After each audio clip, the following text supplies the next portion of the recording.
Nono Governo Konstitusional lios Ministerio Comercio Industria badala uluk ia história Timor-Leste nian organiza Dili International Trade Expo 2025. Expo ida nebe atu haturu ba ita atu halibur ita nia sektor privado sira tanto sirai laran nomoso sirai liur.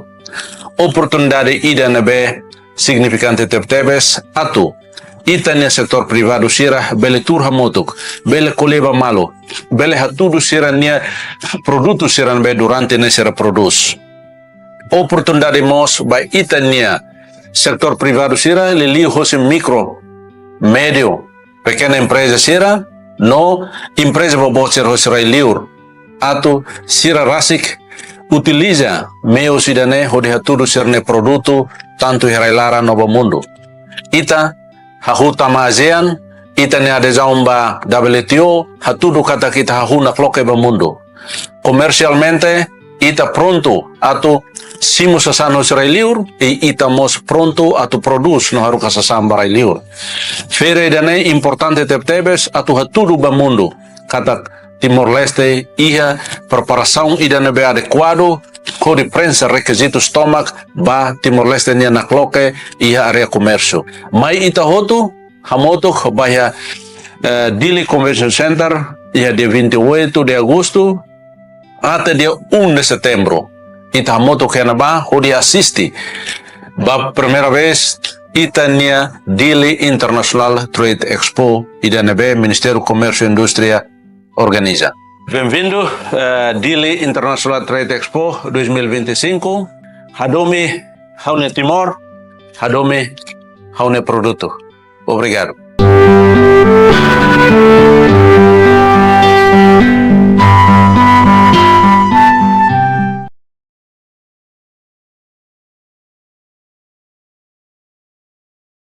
New business models, knowledge, and skill transfer that strengthen competitiveness and open market. Linkages to the global trade. Private sector actors are increasingly connecting Timorese product as a coffee, fisheries, spices to international market, for example, China, the other country, and branding Timor-Leste as a producer quality and authentic. Next.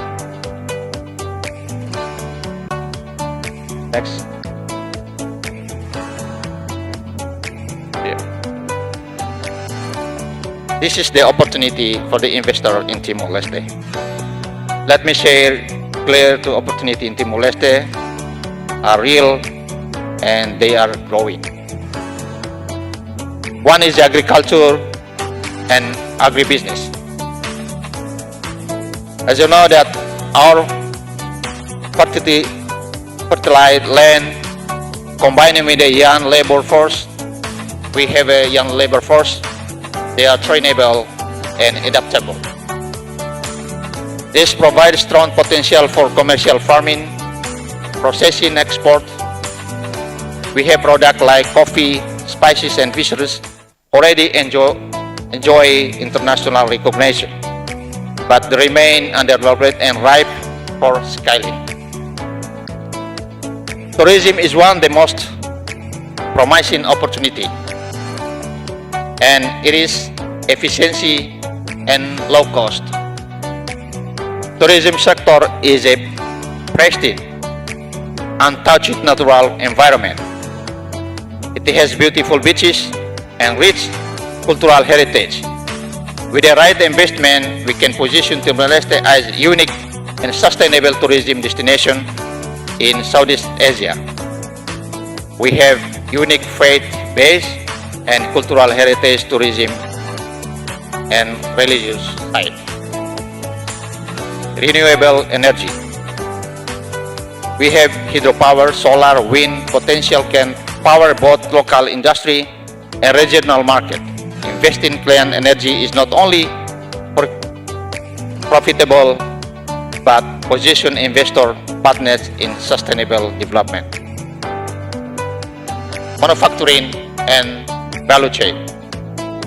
Timor-Leste integrates into Asian opportunities in light manufacturing and value-add processing will expand, opening pathway into regional and global value chain. Infrastructure and public-private partnership (PPP) for ports, airport, energy, housing, digital connectivity are areas where private capital can be public need. This partnership will not only generate returns but also build lasting impact. Here is the challenge. Excellences. No business or economy is without challenge. What truly matters is how we manage this challenge wisely and turn them into opportunity.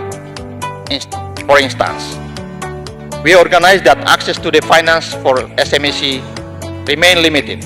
Skill gap in our workforce must be addressed. Bureaucratic and regulatory hurdles still exist. Infrastructure gaps remain in some areas. But this is the important point. The challenges are also opportunity. These are opportunity for investors to step in with solution, whether in financial services, training, and logistics. They are opportunity for partnership between government, private sector, and development partners to build systems that are stronger and more competitive. And they are opportunity for investors to create lasting value by addressing real needs.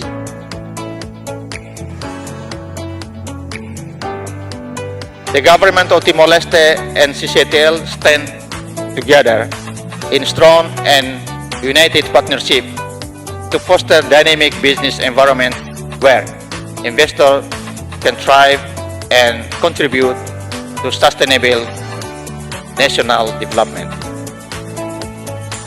One is the regulatory reform for ease of business. Secondly, initiative in priority sectors. Third, institutional strengthening and access to finance. Fifth, public-private partnership or PPP approach. Fifth, investor security and confidence.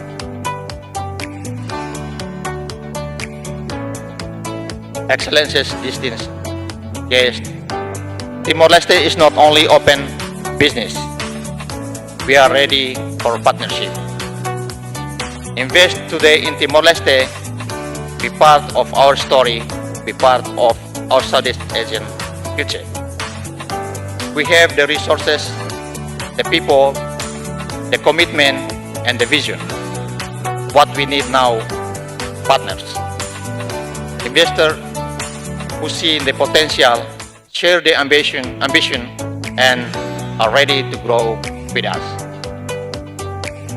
Timor-Leste may be small in size, but it is large in potential. We are young, resilient, and determined.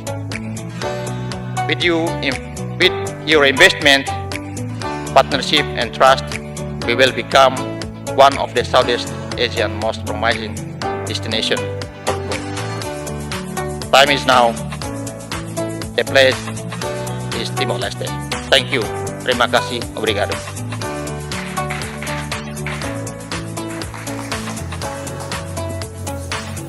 Thank you so much, Mr. Hernandez Suarez, for sharing with us.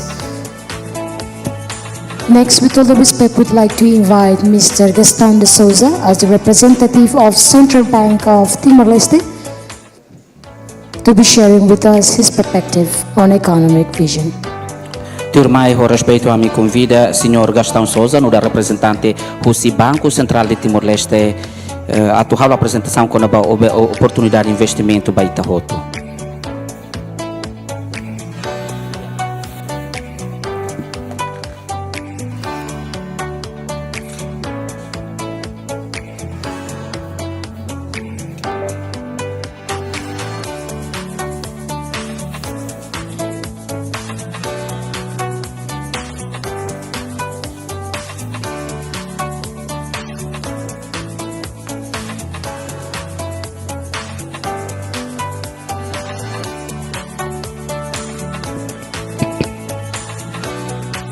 Thank you. Her Excellency, Sir, Vice Minister, delegations from various countries here, entrepreneurs, guests, ladies and gentlemen, good morning.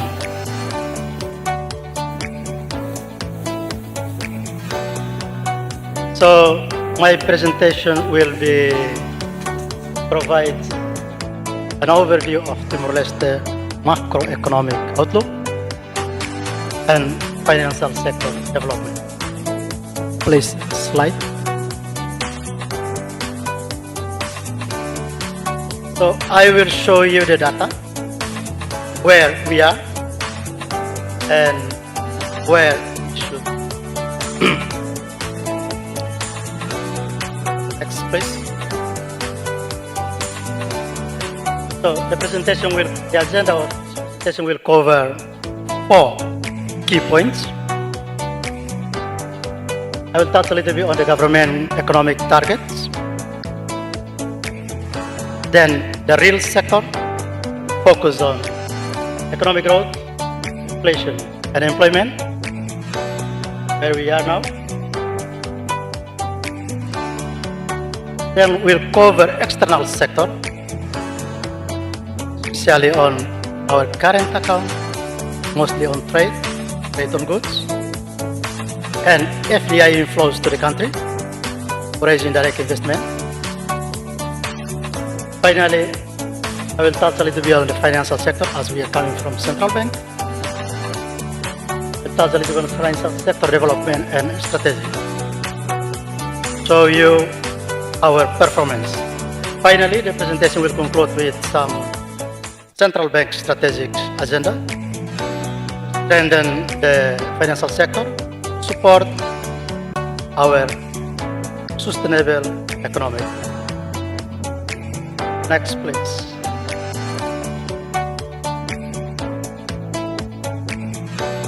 Here we are.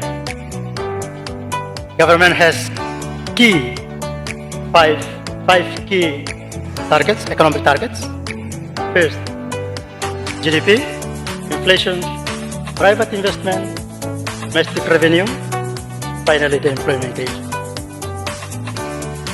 Government want to target the GDP growth in average, annual average of 5%. We will see what we are now. Inflation, government target at 4% annually. This is to maintain price stability. Third, private investment, the annual growth of private investment should be at least over 10% of GDP. Now, we only 5% GDP, the contribution to the private sector.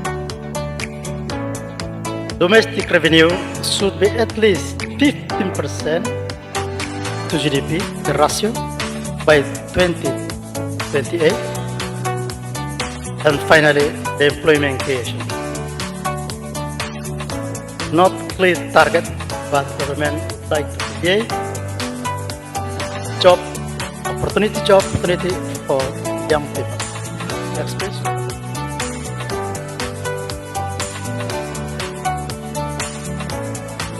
Next slide, please. Yes, this is data. Our economic growth, Timor-Leste economic growth, fluctuate a little bit during the 2 decades. There is some period that we are in boom, especially 2007, down a little bit to 2012, but there was boom. But there are also some period that we faced the contraction. We faced 5 times contraction. 2003, 2006, 2007, especially in 2020, sharp decline in our GDP growth.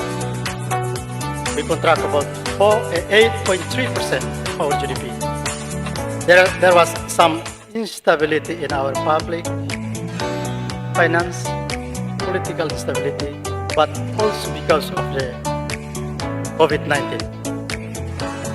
So the economy was growing in average from 2003 to date about 3%, a little bit lower in dollarized economy, but that is. The outlook for next year, 2024 and 25, we project the economy will grow a little bit faster at 4% and 4.5% annual. In terms of the size, as we can see, our economic size is still small. We project for 2025, the economic size will be 1.8 billion US dollar. It's about per capita about not more than 1,500. Place the country as a still lower income country. Please next, please.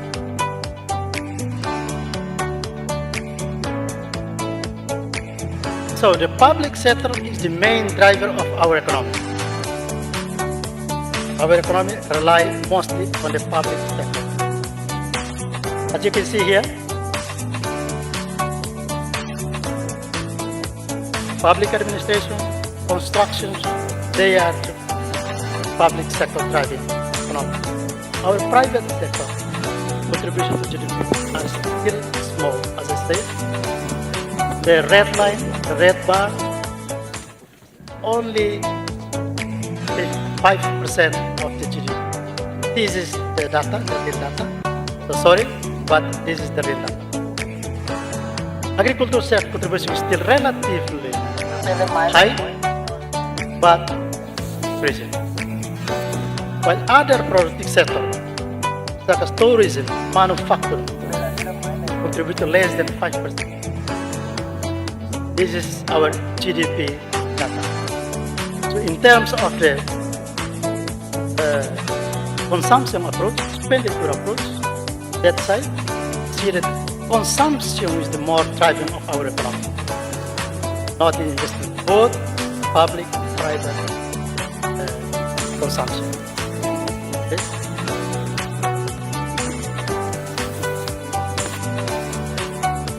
Next, please, our inflation. Yeah, we have our inflation, some volatility in our inflation, in fact, but we peaked our inflation in 2022, mostly driven by the global prices. Any evolution in the global price will transmit our domestic price and therefore inflation. So at 2022, our inflation peaked at 9.8%, but then declining as the global price also moderated decline. So the main contribution to our inflation rate is the food. As the food is the food basket in the CPI, food behavior in the CPI basket is about 54%. So any change in the price of food will affect our inflation. But in fact, you can see in the right side, our inflation is a little bit higher than ASEAN, the bar, but as the same as least developed country. Next, please.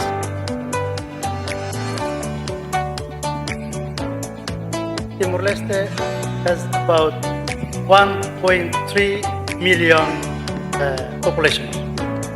Out of them, 800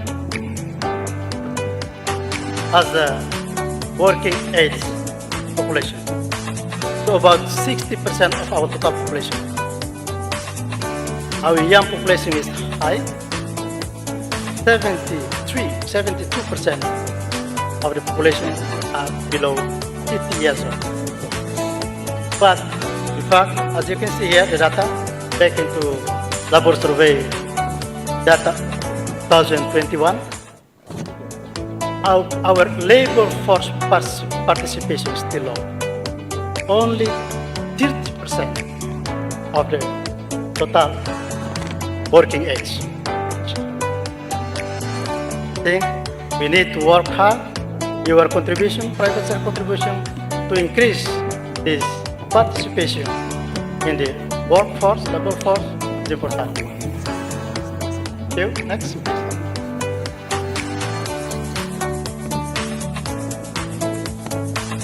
As we cannot absorb all or most of our young population for work, so some of them travel abroad looking for jobs outside the country. Here is the remittances to the country of our young people. Total inbound remittances in 2024 is around 211 million. It's greater than our export. 11% of our domestic non-oil export. 211 million.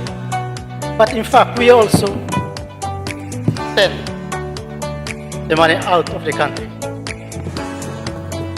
In 2024, the remittances out of the country about 103 million. Incoming remittances mostly coming from UK, but also Korea and Australia. Outgoing remittances mostly in Indonesia. See that? Thank you. Next, please. Here we are in the current account, trade, external sector. Please, next. Next slide, please.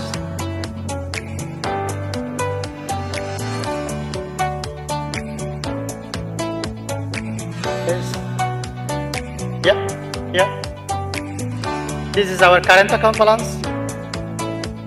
Our country persistently have current account balance. When we exclude oil export, you can see there the line, yellow line, we continue deficit, trade deficit, current account balance. Even we include the oil sector, we start get into deficit since 2003, as our oil now is depleted. Okay. Indonesia is the main our trading partner. Still, China. China include Taiwan and Hong Kong, and the other partners country, ASEAN. We import a lot from Indonesia. We import a lot from China. The tendency of import continue increase in line with the increase of the government expenditure.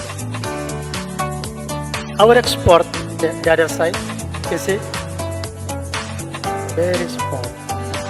Non-oil export, only concentrate on coffee still. In 2024, 21 billion compared to the import of 900 billion. This is data, this is actual, this is the real data. Okay? What we import? Fuels. Okay? Fuels. 190 something. We import fuels. We import a lot of vehicles. We also import cereals, rice. I think this is an opportunity for you to what sector if you want to invest in the country. Thank you. Next. Here we are, in terms of the chart, our import compared to our export. The green is import, the red one is our export, mostly coffee. Okay, thank you. Next. And now, this is FDI, Foreign Direct Investment. The data only for 2023, we actually compile. As you can see here,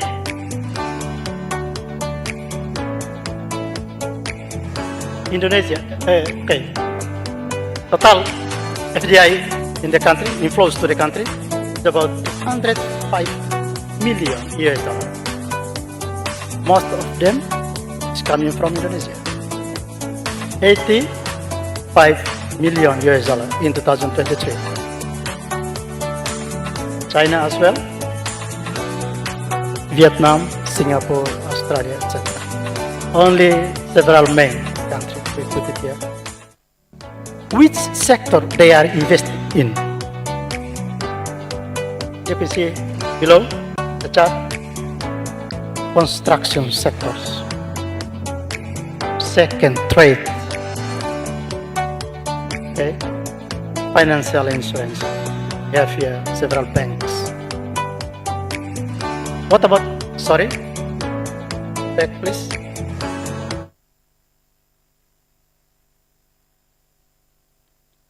What about manufacturers, agriculture? There is no FDI in those sectors. So this is an opportunity for you if you want to invest in the country, in those productive sectors. Currently, mostly in construction and trade. Thank you, please. Next. Finally, we are in the financial sector. Our role. Here we are a US economy. US-based economy, we are a dollarized country, fully dollarized economy. Because of that, our inflation is stable, while there is some fluctuation, but stable. Macroeconomic is stable. But as the cost of dollarization country, we have no monetary policy or exchange rate policy. So please don't ask me or ask our governor what is the central bank interest rate. Okay? Our assets still below 5 billion, the system, and 70% of that is in liquid assets. We only have up-to-date 5 banks. We are recently approved, provide the license for another banks. Soon will be, maybe next year, will be another banks. But currently we have 5 banks. Our loan-to-deposit ratio is still very low, below 50%. So please, next. We have here our rate, return on asset, return on equity, but generally the system is safe. Next, please. Yeah. Return on asset about 2%, but that is the banking. Return on equity about 18%. So generate income from equity and asset. Please, next, please.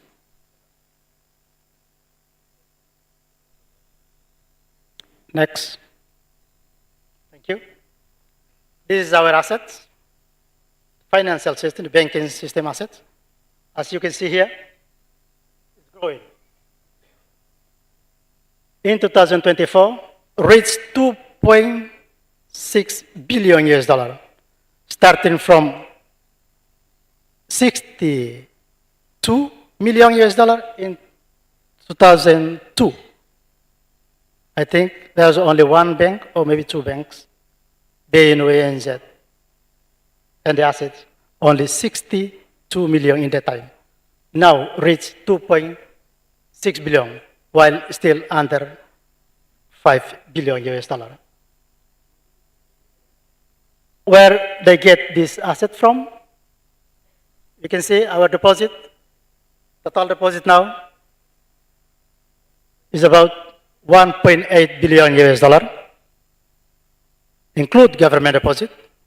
Only the money supply is about 1.3 billion US dollar.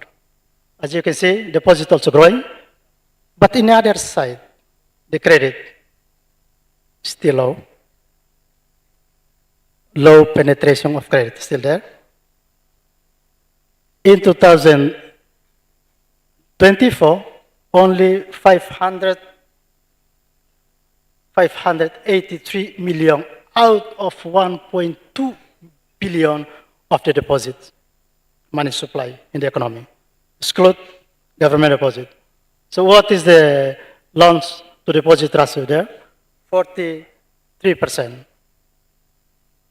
We're supposed to be 80%, 90%, but that is the case. The credit to economy is still very low compared to deposit. In terms of the GDP, deposit to GDP ratio is high. We can say the deepness of the financial sector is there, 70% of our GDP, but in terms of the credit, still very low. Only 33% of GDP. So the penetration of the credit to the economy is still very low. And what happened? In terms of the NPL, non-performing loans, very low, safe, 2.2%. Our interest rate is still high but declining, already declining up to 10%. Okay? And what happened? What the banks put the money in? Foreign, overseas, increasing our net foreign assets. In 2024, our net foreign assets from those deposited assets in the country put outside the country about 1.8 billion US dollar. So most of the deposit is placed in abroad, not provide credit to the economy. So please, if you come to invest, establish some bank, please put the money in the country. So we are poor country, small and poor country. Don't take money from our country to finance your big country. Thank you.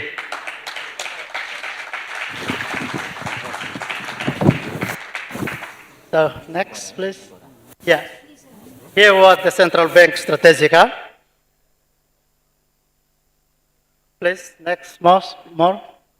So, no. Back, please. Yeah, this is our strategic priorities. We want to promote our credit expansions, as you can see there. With what? Financial reforms here, strengthen the regulations. We are working in several laws, really supported by the government. We already produced secure transaction law, insolvency law, already passed in the Council of Ministers, already are now in the Parliament for approval. So we are also working in banking laws and also accounting standard, but this is in the Ministry of Finance under the process. So we hope all these laws in place will support our credit impact expansion in the future. We also hope that government, Minister of Justice, will push the land title law. This is important for not only for the credit expansion as a guarantee, but also for the investment in the country. And here we also, of course, digital financial service, promote the digitalization in the country to support the economic digitalizations. We are recently launching the instant payment system, so we can have the QR code in our payment system. So when you come in the country, you can use your ATM to pay things here. So, and financial inclusion, of course. We want to make our people access to finance, access to the credit, etc., etc. So this is the reform. So then, thank you for your attention.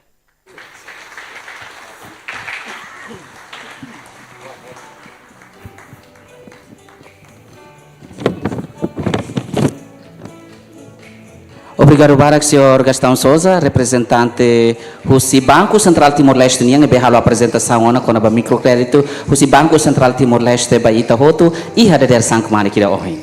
Another big round of applause, Excellencies, ladies and gentlemen, for Mr. Gastão Souza as the representative of Central Bank of Timor-Leste, who has been shared with us about the perspective on trade, investment, and economic cooperation in Timor-Leste and the region.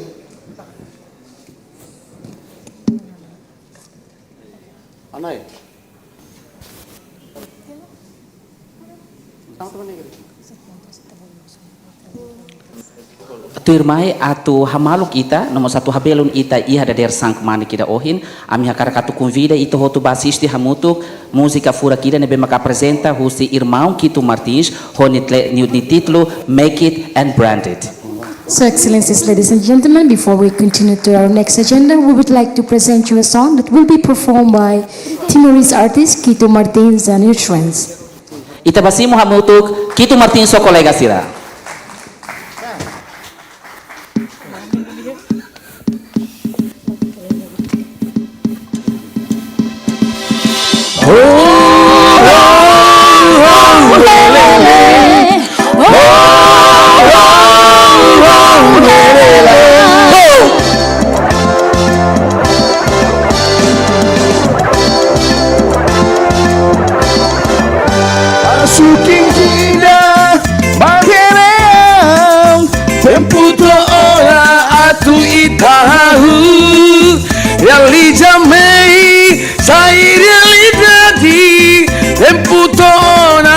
Tudo ba mundo estamos feliz.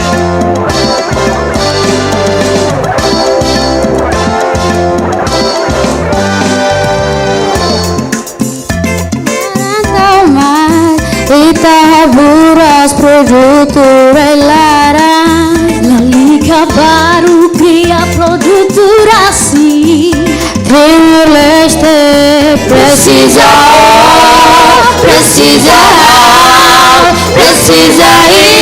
ita.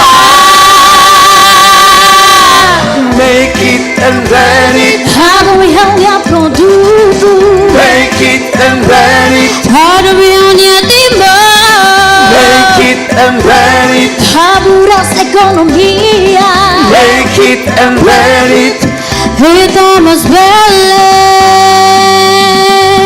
Mai timorando mar. Itaburas produtora lara. Lalica baru cria produtora assim. Timor-Leste precisa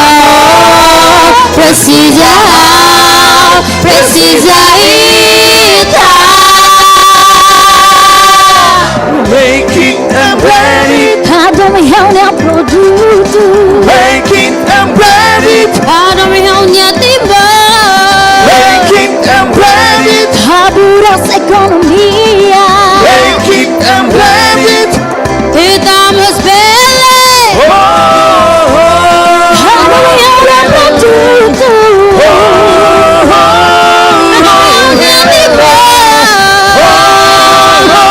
Haburas economia. Make it and brand it. Obrigado. Obrigada.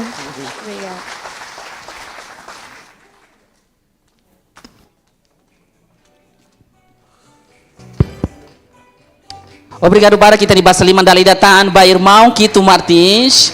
Irmão Quito Martins so kolega sira e a mi husi desculpa vai tabot sira kari ser ni liang ne makaliang ne membara los ihabe fating multu usus ne laran mai be liang furak liang artista timaruang ne be makani mai tahoto ba iha media kmane kida ohin.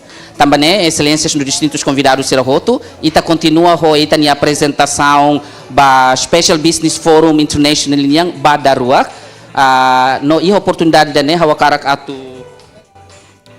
atu tama ba iha tema ida ohing lorong ida ohing yang makita sekuliah kona ba industrialização nomos economic transformação economia.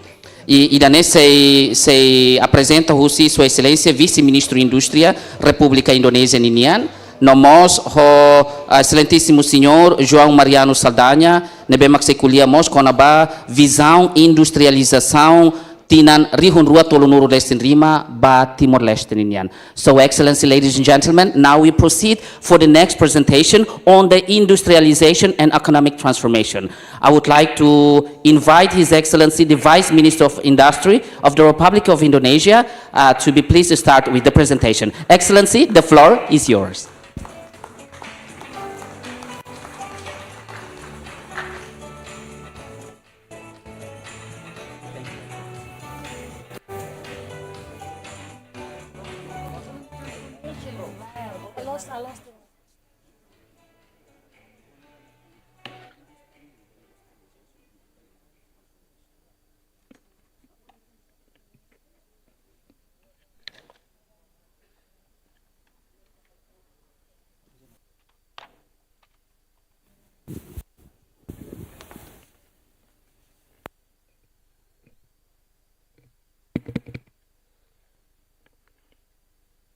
Good morning.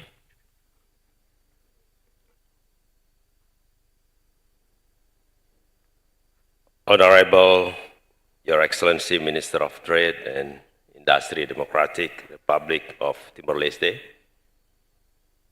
His Excellency Nino Pereira, and Vice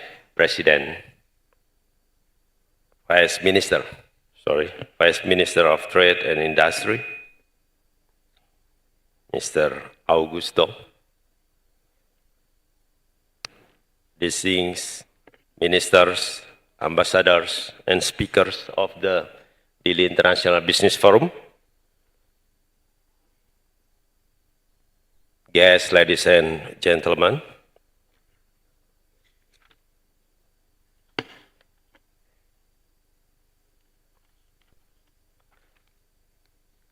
very impressed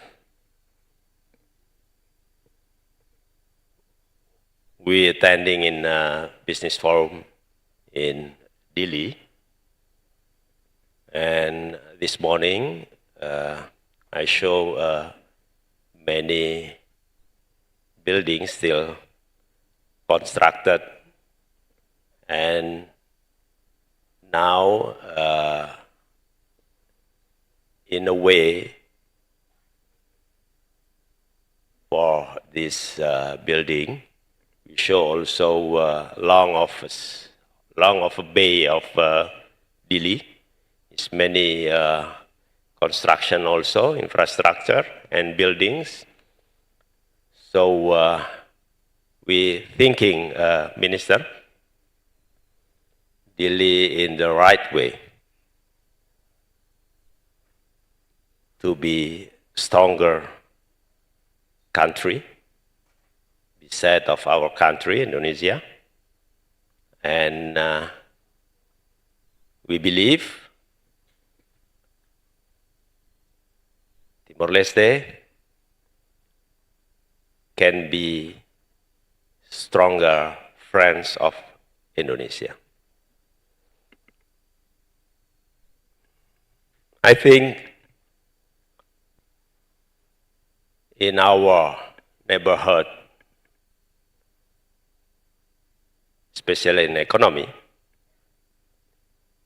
like our colleague from Cambodia said about the ASEAN role in economy. Indonesia, under President Prabowo, now we concentrating to 8 rule of economy we call Astacita, and the first is about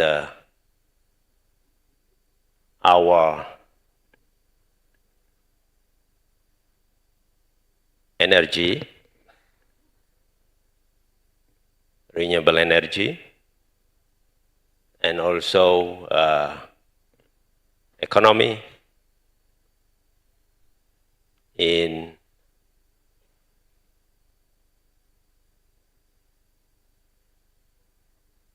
our business like as industrial park. We believe Indonesia can be friend of Timor-Leste to build our region here, and also can make more acting for Asian community. Ladies and gentlemen, Indonesia and Timor-Leste is not only a friend, but we are brother.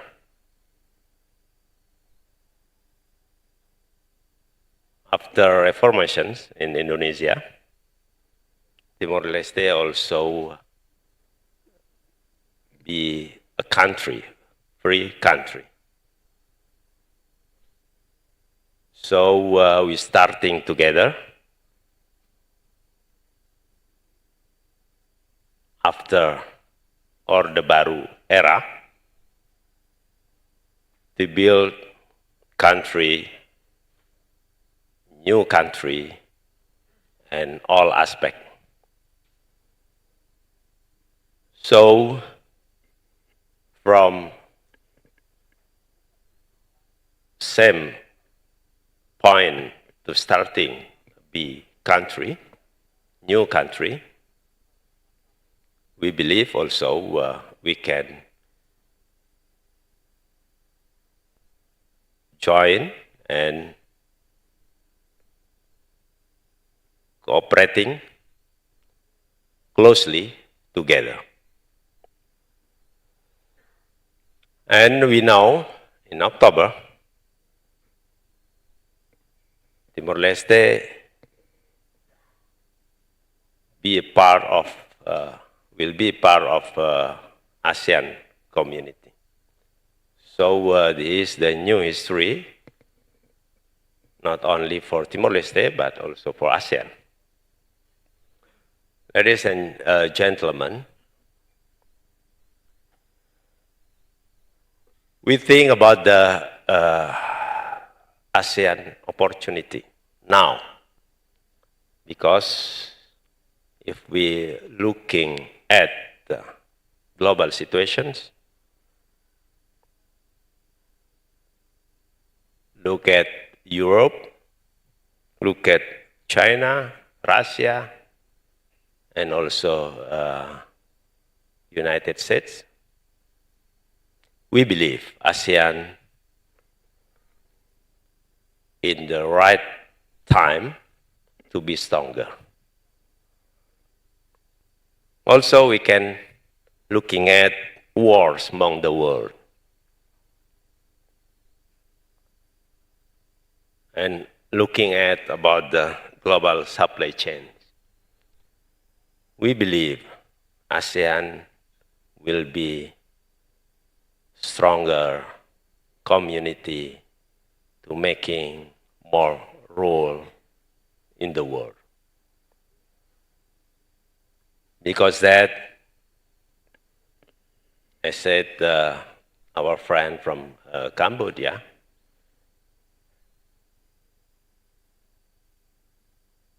we have to working together in economy and politics.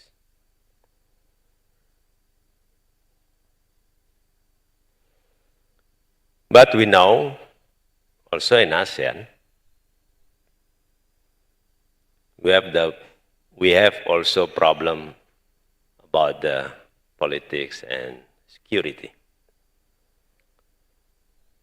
Because that, we need more ASEAN economic driving agenda to making ASEAN closer as a community. And Timor-Leste be part of ASEAN next time, so we can join together to make economy in ASEAN grow more in the next year. Because that, our president, Pak Prabowo, is now, we think, be president visiting more than other presidents in all ASEAN countries. So we believe also our president, Pak Prabowo, bring ASEAN spirit. And ASEAN spirit is not only Indonesia interest, but ASEAN interest. We want, as ASEAN countries, produce together and growing together. If we working more close together and cooperating, ASEAN can also making a role to more peace in the world. Pak Menteri and audience,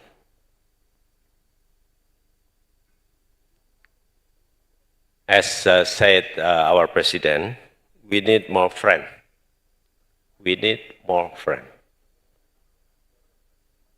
Because our economy in Indonesia now is growing. So many sectors. We build many companies, and now many companies relocate to our country to produce some products, and because that we need more friends to build global supply chains together. I think this is the start point for us, for ASEAN countries, for Indonesia, for Timor-Leste, for Cambodia, and other countries.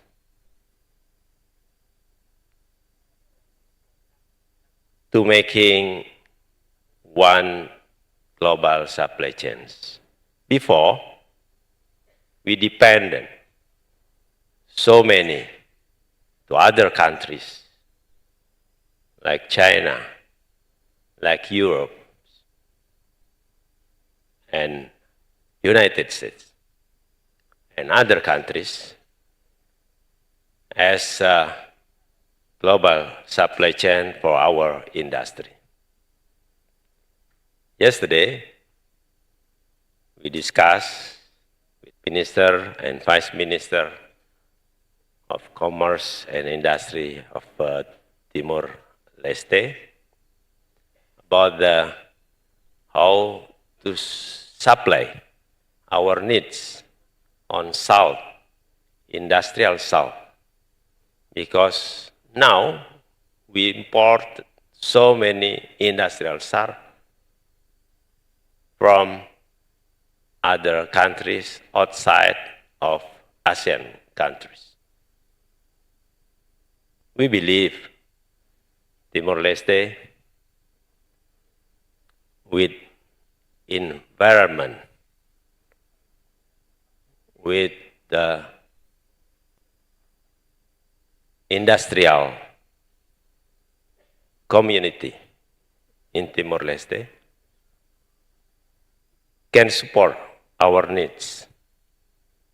So, because that, no doubt of us and no economic barrier to cooperating, to working together, to build together our economy among the ASEAN countries. Also, Indonesia needs so many supply chains from Cambodia, from Thailand, from Malaysia, and others ASEAN countries, because we have also some culture.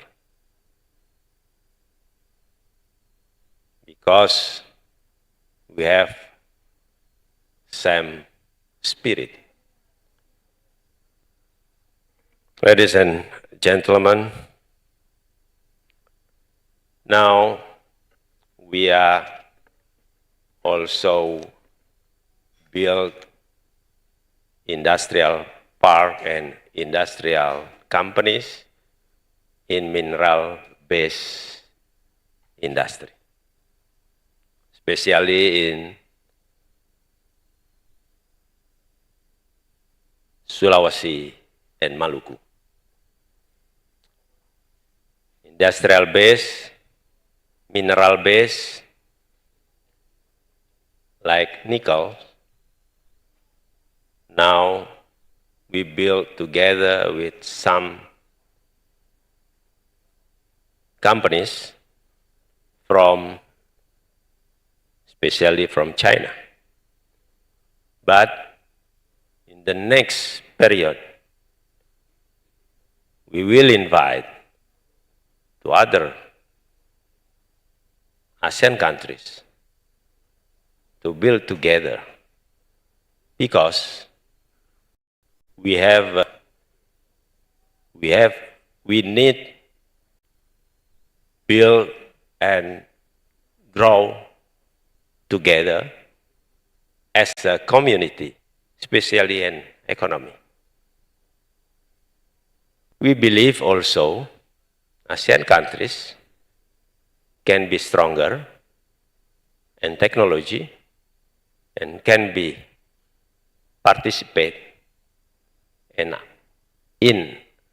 R&D and also participate, support as experts community. Now we are dependent on so many experts from other countries, so many experts from other R&D results, and so many dependent on others' technology.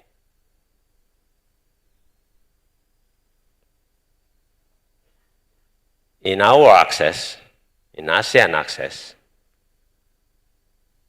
we can provide so many experts from among our countries, so many technology from our countries, and expert and technology can be key of our progressive economy.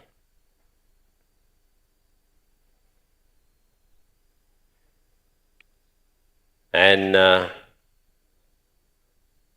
Sulawesi,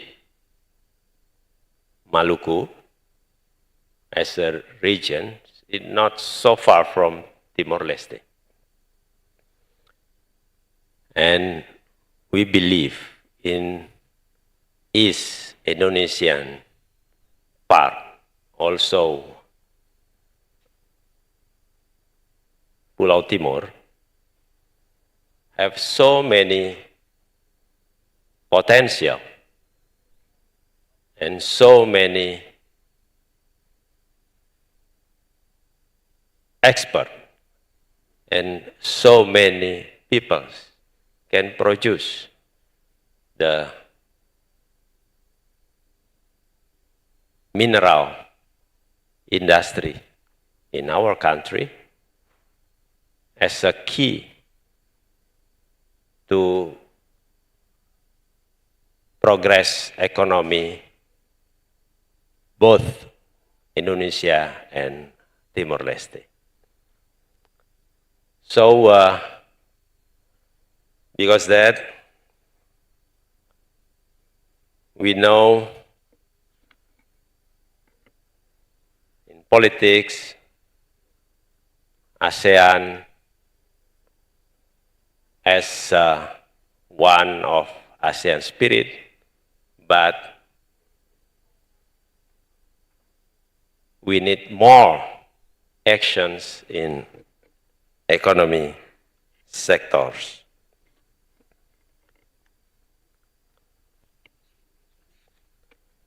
And the last, we want to introduce to you about the Indonesian economy, the current Indonesian economy, especially in industrial sectors. So I can present to you about the data. Indonesian industrial sector continues to stand strong as a cornerstone of our national economy. In the second quarter of 2025, the manufacturing industry growth of 5.6%, surpassing the overall national economy growth 5.12%. Its contribution to GDP reached 16.92%, higher than the previous quarters, 16.72%.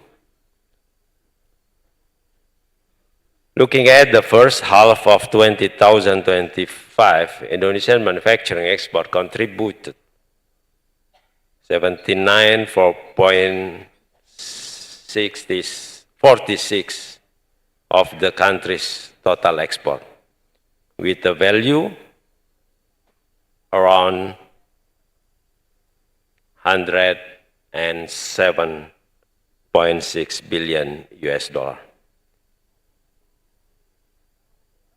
This is illustrated how vital the industrial sector is in ensuring Indonesia presence in the world, in the global market.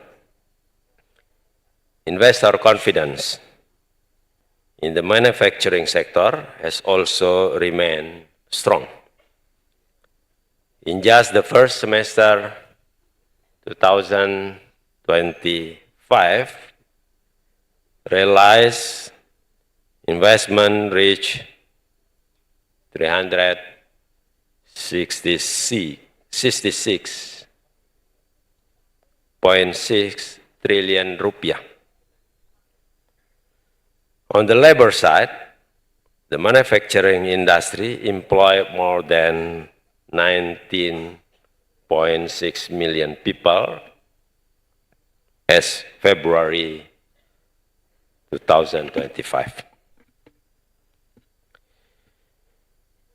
The positive performance of the industrial sector cannot be separated from the contribution of small and medium industries, which is also one element of the national manufacture. industry. In Indonesia, we define small medium enterprises, small medium industries based on business capital and annual sales.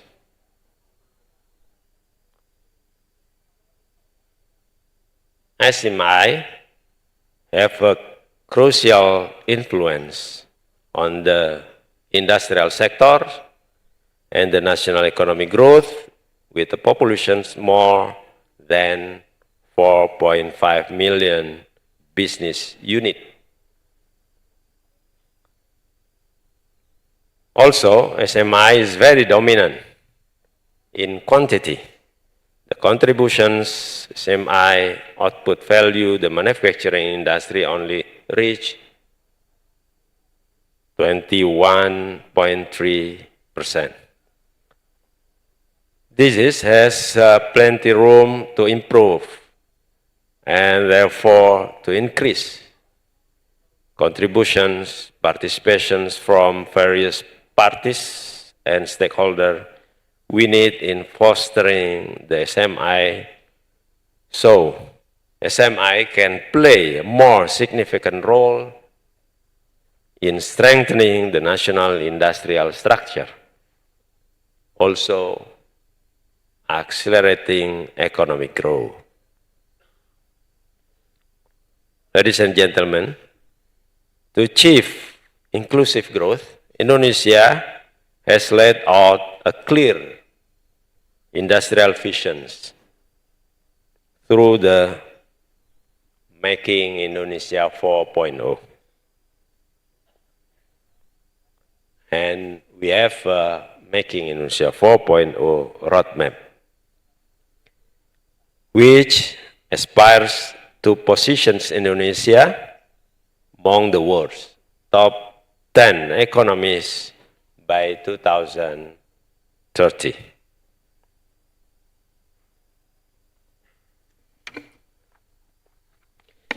Developing SMI is one of our boosters to accelerate the populations of entrepreneurs. Now we have 5.9 million companies around of our countries, and if we put in ratio with our populations, is very small, because that we need more companies. We need more companies to making our growth and economy,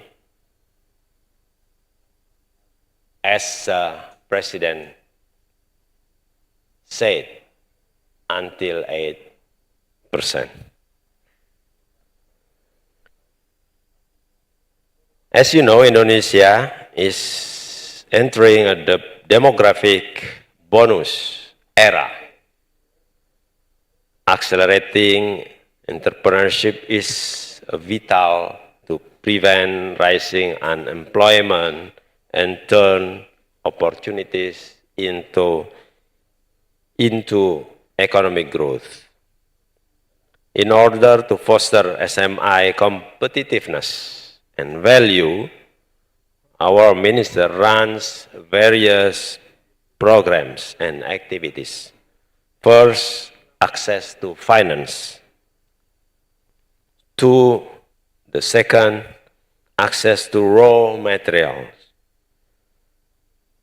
And third, facilitations of technological improvement in production's infrastructures. Fourth, product quality improvement and human resource development. And fifth, market access facilitations. After the SMI become more competitive, we promote them to build partnerships and take part in supply chains of big industries or other economic sectors. We have success story among the supply chains between SMI and big company in automotive sector. So many SMI among the 50 companies, SMI companies, part of the supply chains of the automotive sector, supply to motorcycle, supply to cars, who build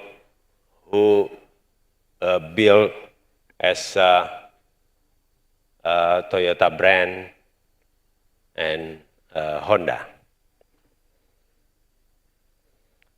And to spot this, we arrange business matching between SMI, big companies, and other economic sectors. In Indonesia, we have huge potential, the digital economy.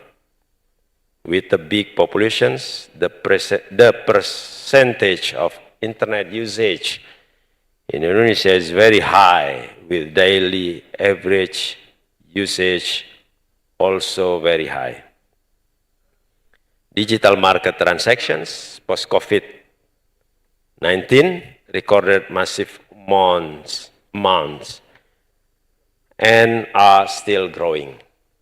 So many digital platform in commerce, we call e-commerce. The figures show potential, and we know that we need to prepare our SMIs to catch the opportunity. The Ministry of Industry also has a national program called eSmart IKM. IKM is like small medium industry atau industri kecil menengah. eSmart IKM is national database system presented in the form of industry profiles, clusters, products, and integrated with existing marketplace.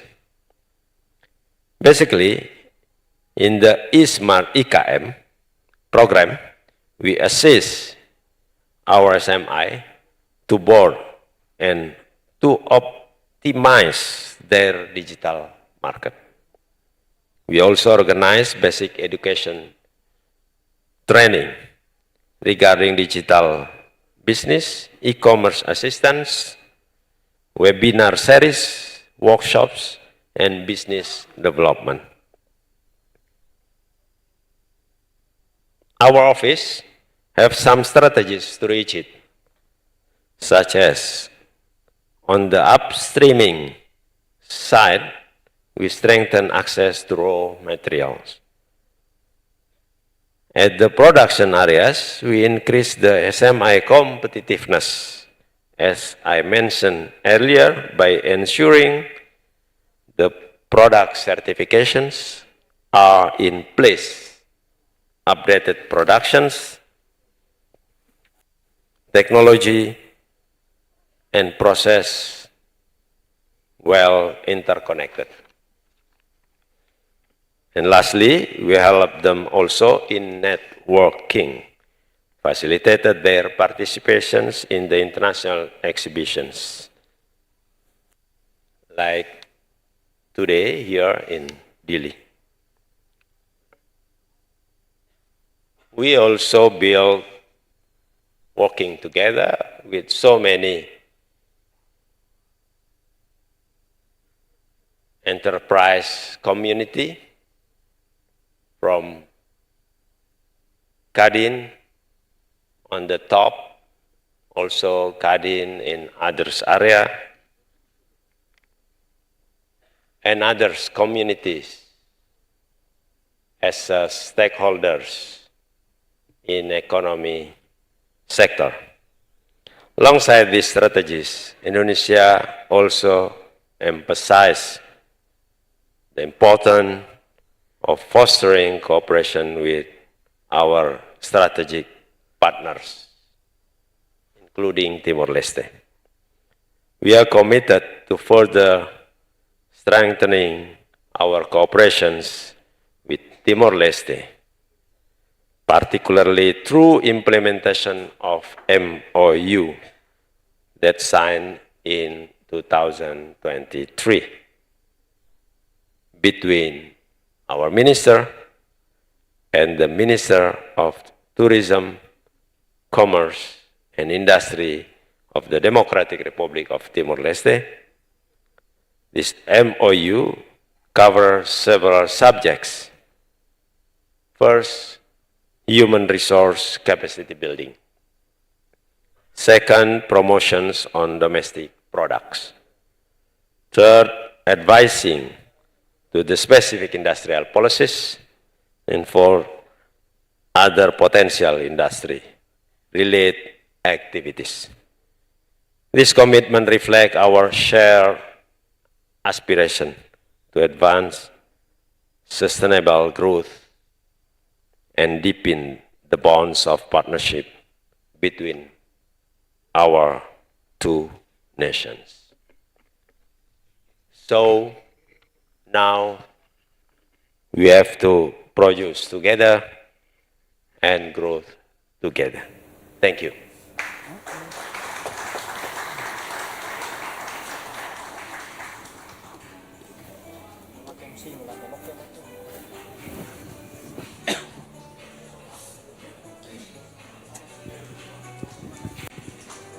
Thank you so much, Excellencies. Ladies and gentlemen, a big round of applause for His Excellency, the Vice Minister of Industry of Republic of Indonesia, that have been shared to us about the industrial policy for inclusive growth.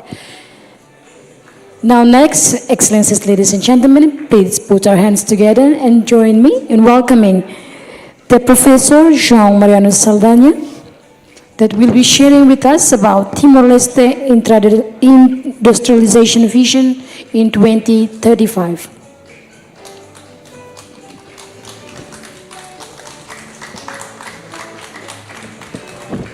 Ter maior respeito a me convida professor Dr. João Mariano Saldanha, na BC apresenta baita roto com a visão industrialização tinanrihon rua tolonoro resendima ba Timor-Leste.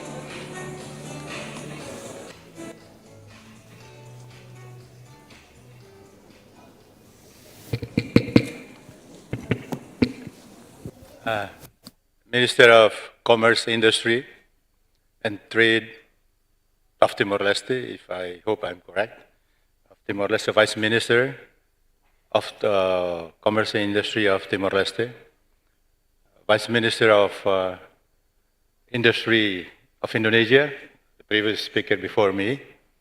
Welcome, I enjoyed your presentation. Vice Minister or Secretary of State, Secretary of State from Cambodia, Vice Minister or Vice Governor from NTD, Bapak Duta Besar, and actors in the private sector. I'm glad that this is only the private sector, not many policymakers. And I hope that the presentations that have been given to us this morning, and also the one that previous me can be an inspiration and for us to move forward. Now, the topic that has been given to me is to look at the Vision 2035. In other words, asking me to dream and to dream along with the participant. Visions, usually people dream, sleep, and then dream. Whether when we can get there or not, that is another matter. But I take this step, the timetable a bit longer, not the 2035, but I will look into the 2050. So if you can, what I'm doing is that a little bit on what I'm doing right now. I'm active in the university. Sometimes I have a meeting with the central bank, monthly board meeting. But most of the time, every day, people come into the city. I go out to the city side, in a place where nothing happens. But we're trying to build up a university that projects confidence, that also contribute to project development of Timor-Leste, and hopefully can also attract all the actors, many actors in this room in the future. Now, I would like to expand on that work, expand on that vision, and we hope that we can do something along those lines. Next, please. My presentation will be on 4 topics, but probably I'll stop on the third because the fourth one will be very, very, very localized, very technical, so probably we won't be getting there, and probably we need another session to do this alone. On the Vision 2050,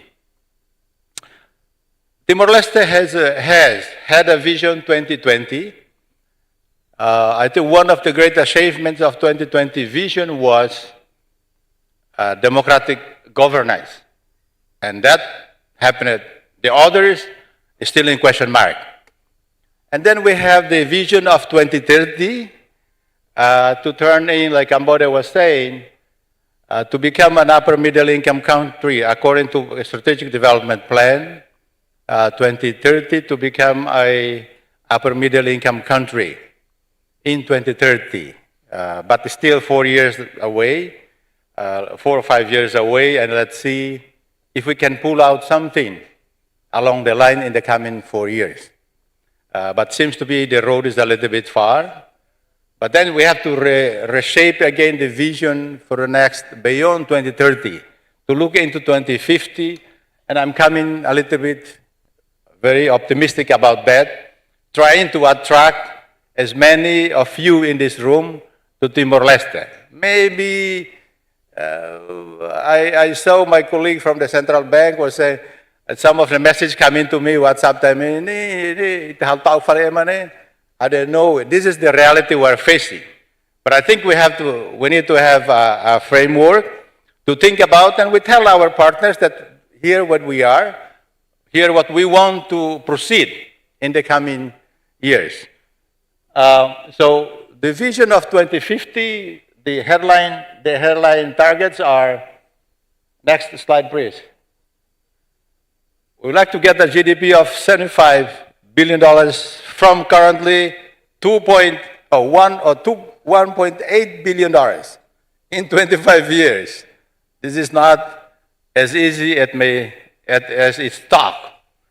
We have to do the work as we talk. But we have to run as fast as we talk. This is the real challenge.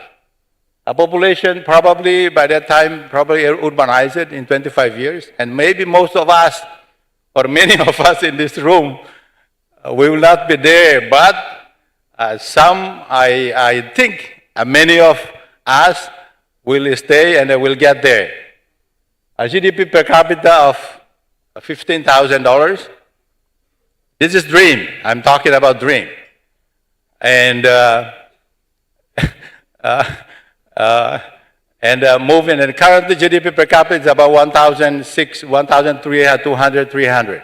So in terms of rooms, there are. Timor-Leste requires a cumulative GDP growth rate of what I saw what the presentation of Indonesia there with the contributions of the small industries were about almost 17%, jobs being created, but the scales are different. So you're talking about 280-something million people versus 1.4 million people. So I think the scale a bit different. Next. Oh, sorry.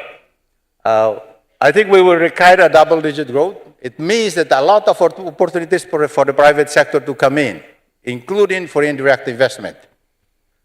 And why I'm saying that we can do a double digit, it's because the economy is low. The low base economy, you touch, you build a building, you can see right away the results. As you go into a jungle, I have the experience, I built up several house buildings with school classrooms. It's right away, you can see, very visible, from 0 to so many percentage. So there is a logic behind it. But the investment needs is about $187 billion. That's about over 25 years. Or we need to attract around $7.5 billion per year.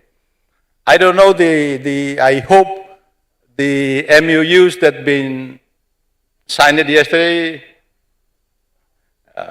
Excellency Ministro, bele tama mai ida be. Tama i grupo ida ne 7.5 ne para ita we start building on that. As how many as it is, building around that and moving on that basis and moving forward. So I happen to sit next to a management of a bank or a management of a construction company. He said, saya dari Indonesia tapi perusahaan saya dari Cina udah 3 tahun belum dapat. Tapi ya Bapak bawa aja kalau dulu sama saya belum ini, tapi perlu dibawa ke sini untuk let's invest. I will show you where we will invest. Next. Now, the strategy behind this thinking of Vision 2050, if you see what is happening, I think the central bank was giving to you reality check what was happening there, but I think we should be creating 3 global urban centers over the coming 25 years. Yeah. One is in the east, southeastern part, which happened to be myself coming from that area. Watu Lari, Watu Carabao, Bagia, Leomar. And then Metro Dili, Bomondaru border city, close to Pak Gubernur punya kawasan itu di perbatasan. So having these 3 targeting specifically, doing a lot, and attracting more investors to come in, and then the government start to. On the 1st of August, I was talking about to the government and then private sector and academics on the 1st of August to have a development bank of Timor-Leste. What I emphasized, the development bank is important to the risk a region. Kata bahane fatine be ki komersial banco komersial sedang bahane Banco de Desenvolvimento Paulo. To the risk a sector, sector agricultura nebe ki i risco komersial banco komersial sedang beltama ne idane tamaulo. But I also would like to invite other investors who, I will not say have enough guts, but can see the opportunity to chase the opportunity right at the beginning. So you are there at the beginning. And at the time when things evolve, you are already settling pretty, you're enjoying the results. So that could be one of the ways we can do, not only for the government, but also for investors. And then the second point is about the key strategic sectors. My colleagues, since yesterday, we've been talking about agriculture, services, manufacturing. I on purpose to do highlight in green, just to say where we are now. We're talking in a forum where it is sponsored by Ministry of Commerce and Industry. I understand sometimes and many times that there are ministerial discussions. Sometimes some say, yes, I mind taken over by one ministry, the other one taken over by the other ministry. But the bottom line, there are a lot of areas that even within just the industrial sector, a lot of opportunities that can be tapped on. I'm saying this because I'm doing a little bit of also a small real estate, and I see a lot. It's just a matter of doing it. We should be doing also digital. We look at Indonesia. Indonesia was mentioned about the digital is becoming big. Oil and gas, but then later on we need to transition into green energy. Also, this is also big in the future. At the global level, at the regional, ASEAN, and also Timor-Leste, we need to tap into that. And I hope that our colleagues in this room can come in and then do along with us. And then 3 enabling sectors. Infrastructure, of course, government need to step into it. But sometimes you commercialize a toll road, that's supposed to be okay too. No, can you go back? Governance, it means that licensing, addressing licensing issues, fastening things, bureaucratic hurdles, red tapes. We have to battle very classical issues, not only us, but I think across the globe in developing countries, including us, we're facing this. But how the government moves, these are the things that Ministry of Industry and Commerce can do. Human capital, we can contribute.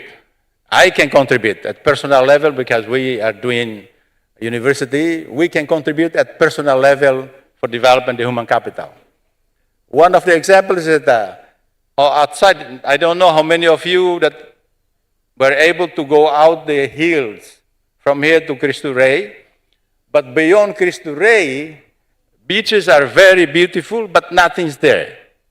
I built up a campus there. The roads were not good at that time, but now the roads are coming in. It's quiet, so it could be taken about a couple, 5-10 minutes from one side to the other side because the improvements of the roads are there. So this just shows that the complementary of private initiative with the public. Sometimes private see, public doesn't see. Private move first, and then public see. Public will invest first, especially in the infrastructure area. So, can you go back? So, in other words, governance is government. Private cannot get into that side. But human capital can be shared, or it's sometimes human capital, private sector can do probably better, my sense. Next, please. So to put into a map of Timor-Leste, these are the 3 regions that I was talking about. The border city, Dili Metro enlarged, not enlarged yet. My picture is not enlarged yet. The yellow line. If I have my way, I will start from the most isolated, the yellow side. The most isolated, the backward, the isolated backward, and economically not advanced, but a lot of potential. So how do we do? That's another, we can have a conversation on that. Next, please. Now, I'm talking about the topic of yesterday and today for Timor-Leste. If you see what the central bank was telling us, you see the bars, industry and manufacturing in our GDP was tiny. The contribution was tiny. Now, how do we envision that for the next 10 years or the next 25 years, to say the least? I hope manufacturing sector, there is a very great potential. I will list some of them. And also jobs. I hope that private sector or manufacturing sector alone can be 20-25% of our GDP by 2050. Can contribute around between 250 to 350 jobs in 2050. Non-oil goods exports, hopefully, reaching $15 to $20 billion by that time. Hopefully we all are alive at that time. Productivity, also 35,000 to 45,000 in leading clusters, in leading areas that we're looking at. And next, I will say this is at the phase how we get there, but I will not elaborate on this. I'll just show first phase 1, next phase 2. If we do phase 1, probably going to agri-processing light agricultural equipment. Probably that's the phase 1 for Timor-Leste at this stage. But there are also construction inputs, cement, blocks, rebars, BC, ready mix. Those are the things that can be done in phase 1 at the starting phase of our industrialization process. Simple assembly, solar kits, bicycles, furniture, yeah, small put together. I think we can pull off some. And then the enablers, utilities to first zones, custom single window. Single window, we've been talking a lot. ASEAN being member of ASEAN, those who engage in ASEAN discussions, single window, we've been talking a lot about those. Next. The second phase, it's a bit more advanced. We're talking about 5 to 10 years from now, or 10 years to 15 years from now. I list there, but I don't think I have enough time to go over them. Next, please. Green tech, this is beyond, after 2040 to 2050. Medical devices like advanced agricultural agri-food, functional food, extract, specialty coffee, etc. That could be beyond after 20, somewhere between 2040 to 2050. Marine repair, boat building. But I think we already started with something with boat building around the Lalea area, which is, we jump straight into the phase 3 in my concept, but it's already started with Japan, I guess. Research and development, integration, and design. This is something that can be done all the time and every time, all the time and every time, because innovations cannot be stopped. But the thinking, the process always continue. Next, please. Now, the zones that I was talking about, global city, Lekidara global city, we need to do a special economic zones. China, if we look into what China has done, they also started from a special economic zones. Shenzhen, Chengdu, and more others. Indonesia started with some special economic zones as well. I think Cambodia is doing it right now, many of them.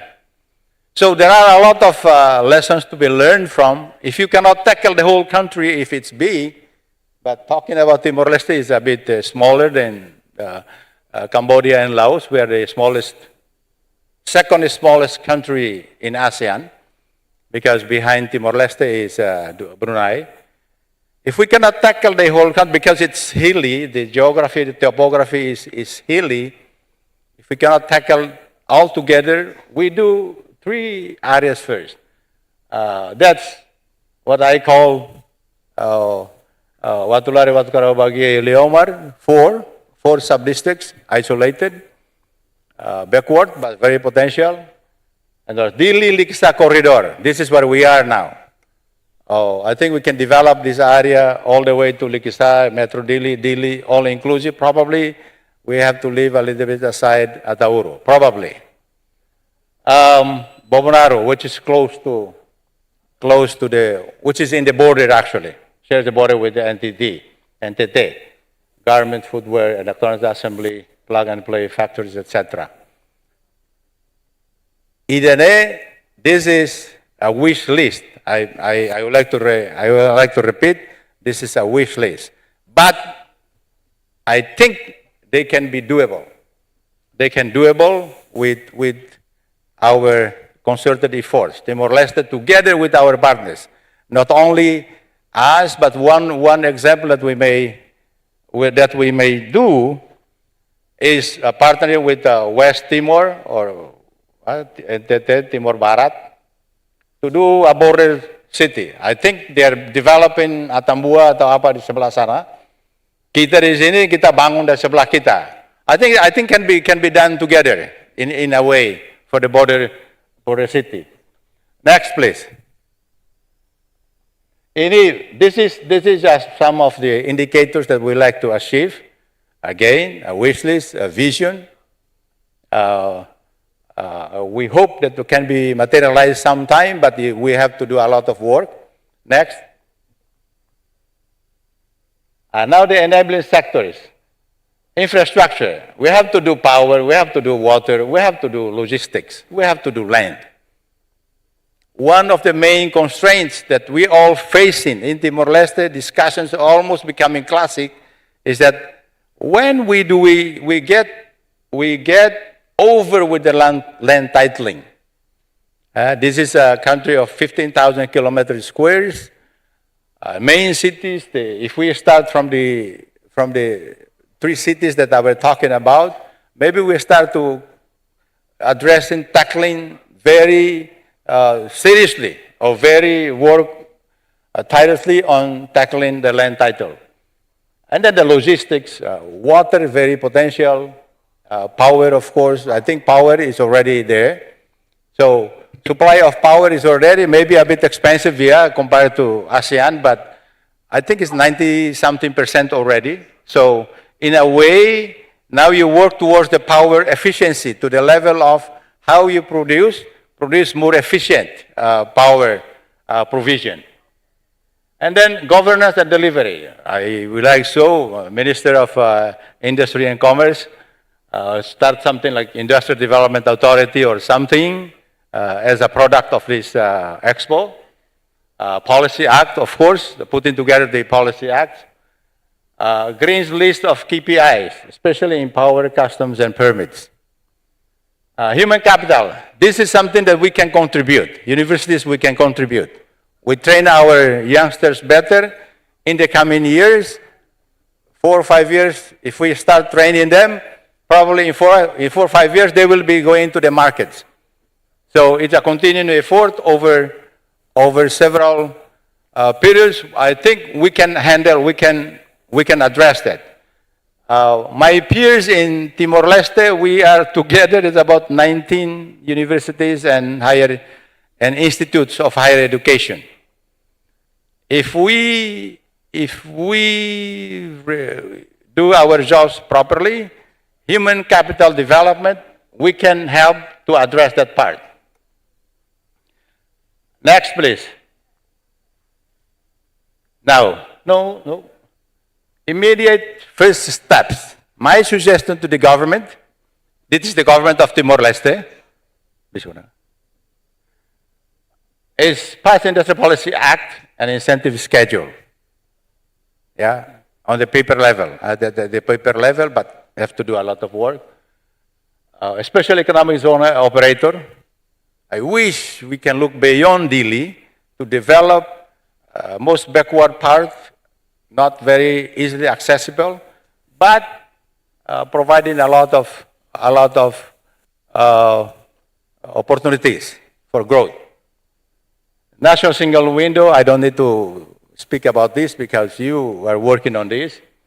Secure 8 to 9 cornerstone investors. We hope that this is full of investors here. Maybe some can do coffee extracts. Yesterday I didn't pay attention a lot, but there are signatures out there who can do water packaging, garments, electronic harnessing, seafood, etc. MEUs, etc. First, 2,000 appliances. This is human capital side that can be done by us at the university together with the government. Green utilities in terms of private-public partnership. I think Timor-Leste has one program, one project, the TIBAR project, that was done with private-public partnership. And that experience can be replicated at different scales. Can be to different sectors. and different regions as I was mentioning. Next. I think I'm talking about the specific. This one is a specific, so I don't want to get into the specific right now because we're talking at the national level. But in case we do, can you go back? But in case we do, there are, the map I showed to you, this is a very potential area, but is in the southeast of Timor-Leste, that we can start. I was speaking to the former governor of NTT, Victor Laiskodat. It happened to be bringing together with saya punya pembimbing dari Satya Wacana itu, Pak Daniel Cameo. Katanya, saya bilang, okay, if whether you go to 𝐋𝐈𝐕𝐄, okay, but there is another part that you can go in. But then he said, oh, we need a lot of land. I think there are. But a matter of fact, you just have to plan to go in. At a glance, there is an area of 932 kilometers squares. Now I'm campaigning. I'm campaigning to the investors, to private sectors and governments to come in, not only focus in Dili, but go out to the countryside. Maybe a more challenging, but it will be a lot of rewarding. High risk, as we all know, we all know, high risk is high reward, right? I think all of us know about that. Going to the high risk, less facilities, etc., but it can be very rewarding. Not only satisfaction, but also in terms of monetary side. A population currently is for 45,000 facing Timor. This is the great opportunity. Facing Timor Sea and connect to Darwin, Australia, right away with Indian and Pacific Oceans. So doing deep water port will be a very good, if you travel the whole island, if you go the whole east, you come to Dili. Or you could go the whole west to come to Dili. Building a port, a mid-sized port can access right away to the open ocean of Indian and Pacific Ocean. I think you can get the reward quite fast. It takes some time. It takes some big investments. It takes a lot of patience. It takes a lot of effort. But I think there is a possibility. Next, please. This is next. We can go road to open isolation. The characteristics of a special area. Next. Headline targets GDP. If we take one area, we can do the southeastern part, we can do Dili, just Dili alone, we can do just Bobonaru alone, and bring it up. Now, we have experience of doing 𝐋𝐈𝐕𝐄 alone, already there, facilities are there, but only to the point of government coming to invest. I think it's about $700 million or a little bit above. The missing part of the 𝐋𝐈𝐕𝐄 model is that the private sector doesn't come. The foreign direct investment doesn't come. We will like, if we replicate it again, Prime Minister is talking about the southern coast, we need to bring along the notion of bringing along the private sector so that they can do the things that the government cannot do, or is very slow to do, or it is not efficient to do. That is the private sector. So 𝐋𝐈𝐕𝐄 model minus the private sector after several years in operation. So if we would like to do another one or another couple of them again, probably we think to bring along right at the beginning the private sector. We need to listen, what do they want? How do they make money? We're not asking them to give us money as private, but how do you make money to recoup your investment? Think about when we plan about the next city in the coming years. Next, please. So my conclusions will be, target population, of course, will be 5 million. I think we need to get, I talked to my wife, I shared to my wife who working with the UN Fund for Population. He said, John, you're talking about something that goes against what I'm doing at the UNFPA. My job is to reduce the number of people to all to be healthy.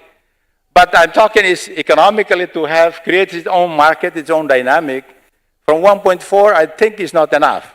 We need to bring it up to at least 5 million people, so that the dynamic, the market can be promoted in that, can grow in that sense.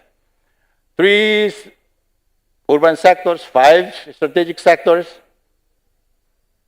and we can start with 1. I am planning to also open up a school of agriculture in this area that is Liquidara Global City. So that's our first initiative. And then let's see how it rolls in the coming times, or maybe next expos, etc. Things can roll from there. Next, I think that's all I can share with you today. I hope that if you were with me dreaming, sleeping by dreaming, hope please wake up. Thank you very much.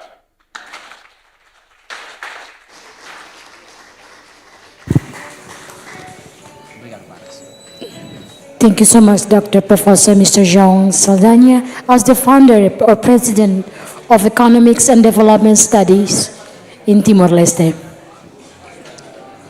Obrigado para Sr. João Mariano Saldanha para a apresentação de BQ Produtivo Loja, para a visão industrialização tinan rihun rua tolo nuru lesen rima.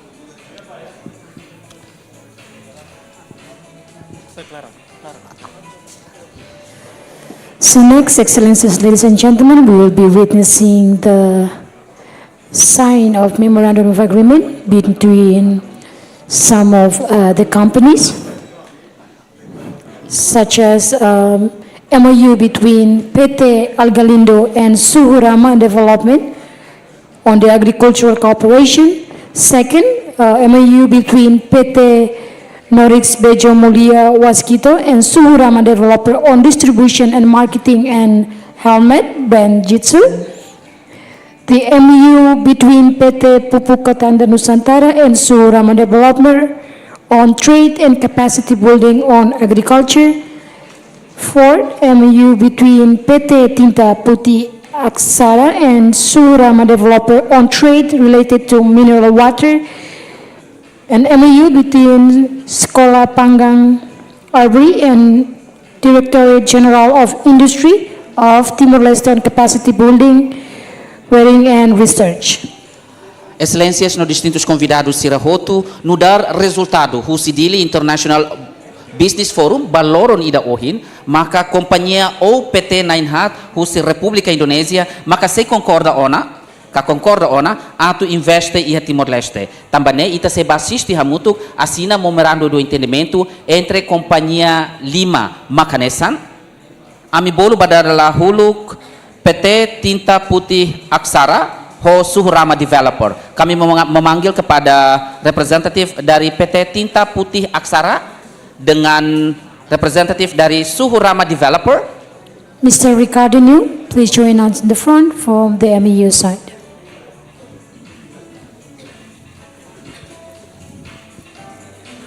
Lahaluha o respeito kami convida Sua Excelência Senhor Ministro dan kami juga mengundang Yang Mulia Bapak Wakil Menteri untuk mendampingi penandatanganan nota kesepahaman antara dua company dari Timor-Leste dan Indonesia.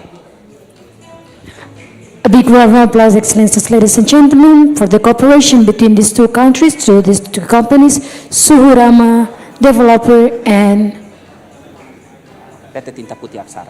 PT Tinta Putih Aksara.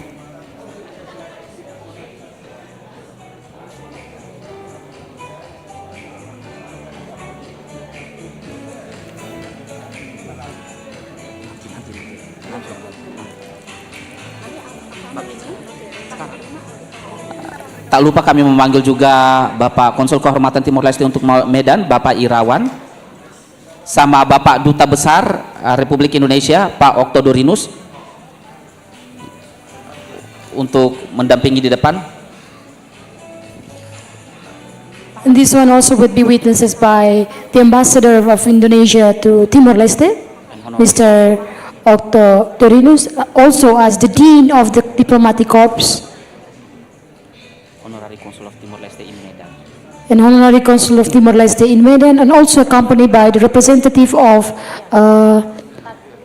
the Chamber of Commerce and Industry of Timor-Leste, the Vice President, Mr. Hernani Suarez. A big round of applause, Excellencies, ladies and gentlemen. The Suhu Rama developer have been signed the documents with Dilanjut. PT Putih Aksara, Tinta Putih Aksara. PT Tinta Putih Aksara. Dilanjutkan dengan penanda tanganan nota kesepahaman dengan PT Pupuk Katandun Nusantara dengan PT Suhu Rama Timor Leste. And following by the MOU between PT Pupuk Katandun Nusantara and Suhu Rama developer on trade and capacity building on agriculture. Please remain with us, Mr. Ricardo New. With all the respect, we'd like to invite the representative of PT Pupuk Katandun Nusantara. Please join us in the front. Representatif dari PT Katandur Nusantara, kami mengundang dengan hormat untuk maju ke depan.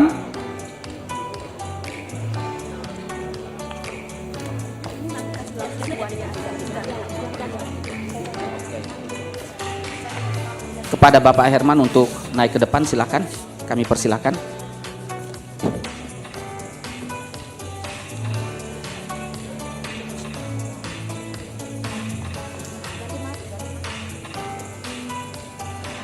Dan untuk selanjutnya bersiap-siap kepada perwakilan dari PT Al-Galindo Perdana, mohon maaf, untuk siap-siap maju ke depan. A big round of applause once again, Excellencies, ladies and gentlemen. The second agreement have been signed by the two parties. Ita hoto ni basaliman ba PT Segundo nebe makasina na memorando do entendimento ho PT Suhu Rama. Dan dilanjutkan dengan perwakilan dari PT Al-Galindo Perdana atau asina memorando do entendimento ho Suhu Rama Developer. Kepada perwakilan dari PT Al-Galindo Perdana, kami persilakan.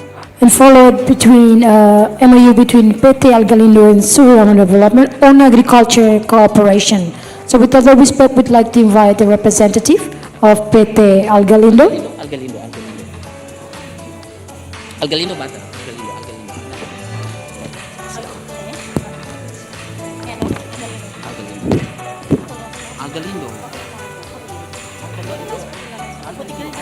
Al-Galindo pana. Al-Galindo.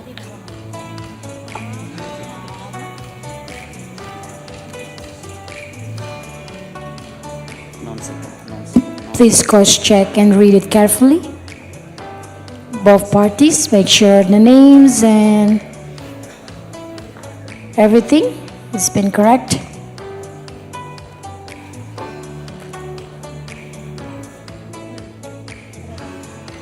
Kami memanggil perwakilan dari PT Noris Bejo Nulis Waskito. Perwakilan untuk siap-siap maju ke depan. Yang merupakan perwakilan dari Medan, Sumatera Utara. Excellencies, ladies and gentlemen, a big round of applause. The third document has been signed by both two parties and witnessed by our excellencies.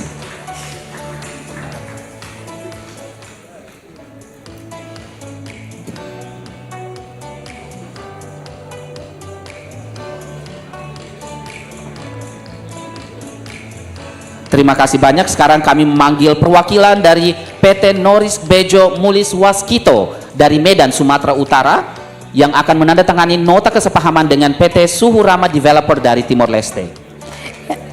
Following next, MOU between PT Noris Bejo Nulis Waskito and Suhu Rama Developer on distributions and marketing and helmet with the brand 𝐋𝐈𝐕𝐄.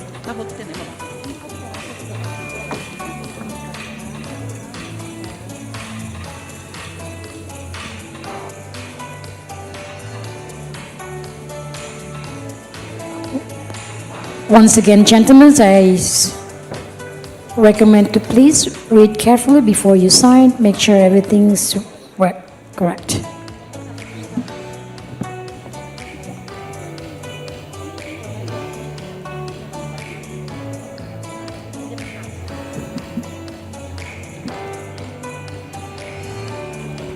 Dan kami mengundang untuk persiapan penandatanganan nota kesepahaman PT Bogor Life Science Technology.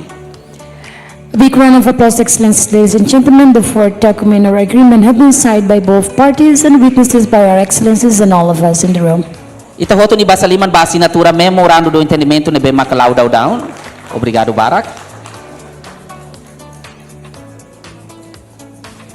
Terima kasih. And next, followed by the MOU between the International Food School and BLST PB, will be read aloud to follow up on the MOU with the Director General of Industry of Timor-Leste and the International Food School for the development of new food entrepreneurs in Timor-Leste. Nota kesepahaman yang akan ditandatangani antara Sekolah Pangan Internasional dan BLST IPB untuk menindaklanjuti MOU dengan Dirjen Perindustrian Timor Leste dan untuk Sekolah Pangan Internasional dan pengembangan pebisnis baru pangan Timor Leste. Silakan Ibu, kami persilakan. Before that, give a big round of applause to Mr. Ricardinho from Suhurama Development. There had been signed 4 documents of MOU with 4 companies or PT.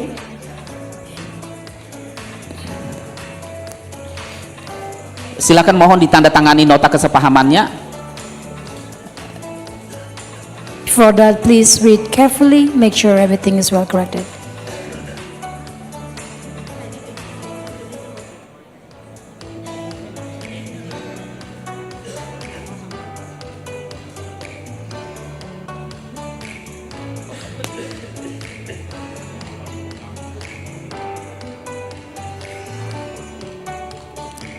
Dali datang ni Basaliman ba memorando do entendimento ICUS nebe maka assina no dar resultado husi commitmento International Business Forum nebe maka lao batina nidane. Another big round of applause, Excellencies, ladies and gentlemen. All the documents have been signed by all the parties. It is a sign of the commitment between all parties, especially from the government of Timor-Leste and Indonesia through the companies that here represented. The people of both countries. So with all the respect, we'd like to invite everyone to please remain standing and join us in the front for the photo shoot. And again, we'd like to invite all the signees that have been signed before to please join us again for the last photo session.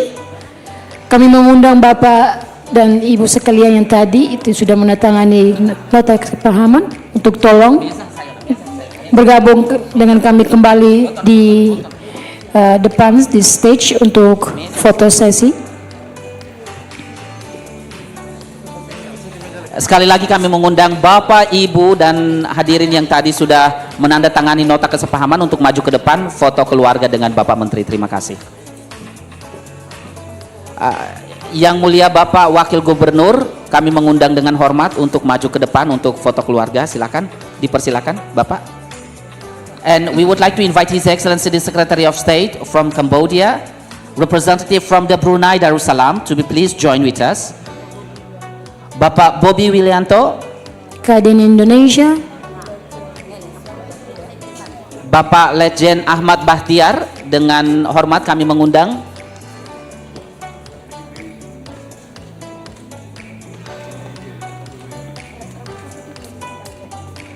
Dan representative from the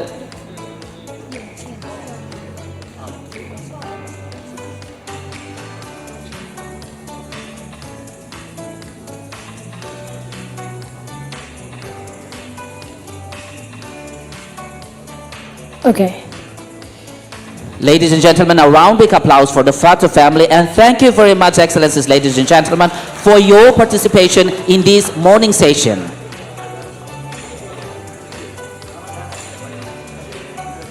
Thank you so much, Your Excellencies. With all the respect, we'd like to invite you to please be seated as we will be following our next agenda. In Dili International Business Forum. With this MAU signing ceremony, we conclude this morning's session. And the next agenda, we'll be having lunch together. The lunch is served on buffet style, so please, with all the respect, we'd like to invite everyone to please proceed to the table near you. Excelências, no distintos convidados sirahotu, hoy dane makita ni programa dahulu ba sessão primeiro iha dadersang makremata ona itahaninin ona ba iha horas miudianian. Também com respeito, a me convida excelências, nomos distintos convidados sira atu ita almoço hamutu iha fating idane e depois acompanha com música husi True Finders Acoustic. Dali datan a me convida com respeito ba excelências na inolo sira atu ita almoço hamutu iha fating idane. Obrigado. Once again, Excellencies, ladies and gentlemen, with this MOU signing ceremony, we conclude this morning's session.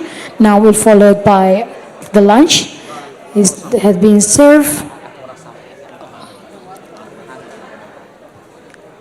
So please, you may now proceed to the table as we are serving with the buffet style. Thank you.